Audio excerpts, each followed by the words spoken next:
मण्डलधरणिधरमण्डलाखण्डलस्य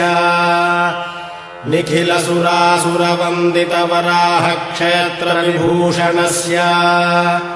शेषाचल गरुडाचल वृषभाचल नारायणाचलाञ्जनाचलादिशिखरिमालाकुलस्य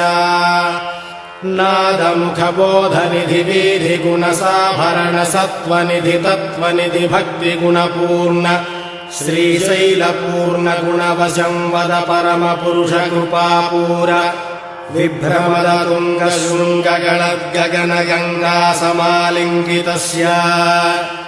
सीमातिगगुणरामानुजमुनिनामाङ्कित बहुभूमाश्रयसुरधामालयवनरामायत वनसीमापरिवृत विशङ्कटतट निरन्तर विजृम्भित भक्तिरस निर्झरानन्तार्याहार्य